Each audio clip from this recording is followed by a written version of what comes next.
talking these 2 days about supply, demand, what's going to happen.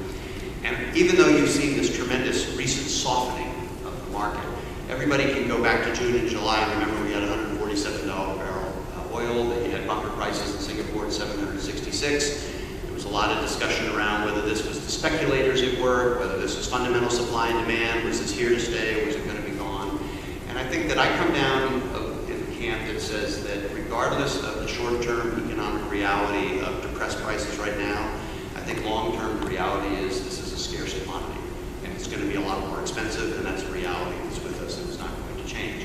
If you look around the world, you look at these demand and economic growth curves, I think it's a fact that there's going to be more demand for fossil fuels. You heard Isabella talk about yesterday the hard truths, 9 billion people. You've got 1,000 cities in China, over 1 million people or more. You've got a declining Dajing field in China. You've got Venezuela, which has thrown out some of my colleagues here and has got huge structural destruction of their oil fields. You've got political unrest in West Africa. And you're not going to produce tar sands in Canada in 10 minutes, right? And you hear about the refining lead times. I think the reality is that the supply-demand balance is very tight, that there's fundamental long-term demand that is going to be unabated, and that regardless of some of these short-term issues that have to do with the economics of the economy, it has to do with the fact that the Russians are looking to generate oil revenue, so they're going to cheat on price.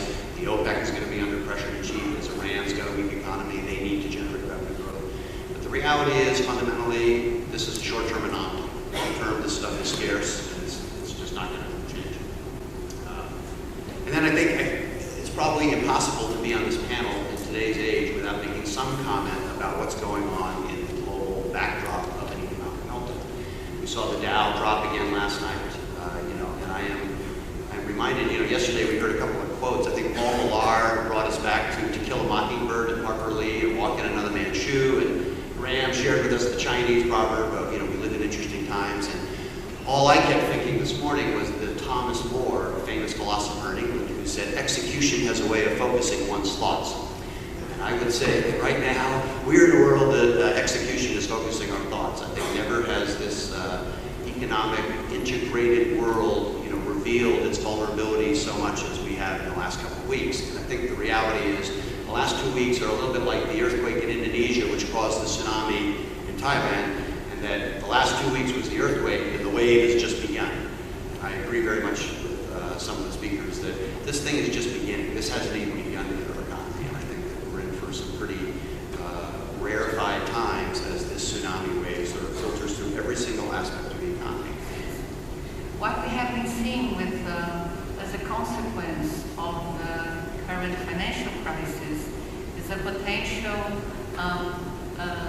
lowering of those expectations for long-term prices, because those long-term prices are also understood for some of the market participants as correlated to the actual cost of production of new crude and new refineries. In this respect, the crisis that we are currently facing may have a bright side to it. The pressures on steel, construction, equipment, personnel required for new production and competitive prices may eventually come into the market, bringing equilibrium and balancing for new streams of products into the markets. I think first of all, price is certainly an area of concern for all of us. Even the CEO of ExxonMobil, Rex Tillerson, has said several times publicly, that high crude prices are not good. Long term, you've got to worry about the evolution of economic growth and will they dampen that growth. And I would certainly say that that same philosophy extends to the marine industry. I think part of the struggle certainly is that it's difficult to predict supply and demand, and ultimately it's going to be the market forces that determine whatever price level is going to be out there and how that price evolves over time. And I think for that reason, I would never try to predict price. If I could do that, I'd be in a completely different job, or more likely I'd be on the beach. So, no questions about what the crude price is going to do, because because I don't know. But I think, what we think is important is that market forces are allowed to work, innovation is allowed. As Mr. Stebbins said, that innovation, that knowledge, that know-how, bringing that to bear, ultimately is going to deliver the most efficient solutions, and that's going to apply across the board to any market, to any industry you're talking about. And as far as whether and it also applies to the kinds of products you're talking about, to the pricing of the products and the availability of those products. As markets do work, but I think our approach is to try to provide us an understanding of the markets and, with some data as the backdrop. So that's the role that we see ourselves trying to play in this. This is back in June and July. There was a lot of discussion. Crude was going to be $147 a barrel. It was going to go to $200. This was going to generate an enormous sea change in sort of price breakpoints that would allow certain kinds of technology to enter the market. When it gets back to $70 a ton, one of the great concerns is that this is going to actually dampen innovation, because you're now back at cost thresholds that are actually going to deter capital investment in alternatives and other kinds of technology. So there's this strange dichotomy about the market in terms of whether or not you'll generate the willingness to commit capital when you get these wild gyrations in price. How do you do any long-term capital planning for alternative technology? The other thing that's interesting is I think, I must say that the India presentation I found personally very interesting yesterday.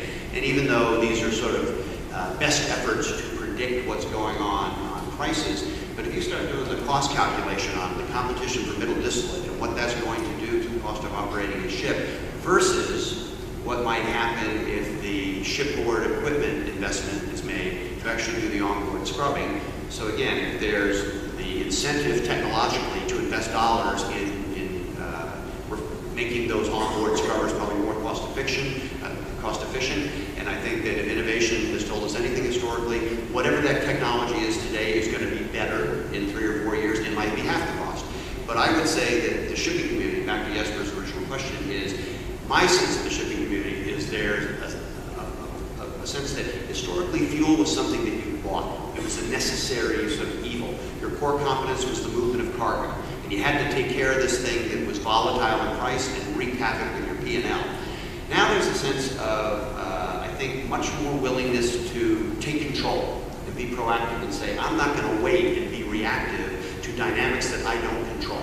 I can't control OPEC. I can't control the macro trends environment. I can't control the MEPC because I don't vote on it.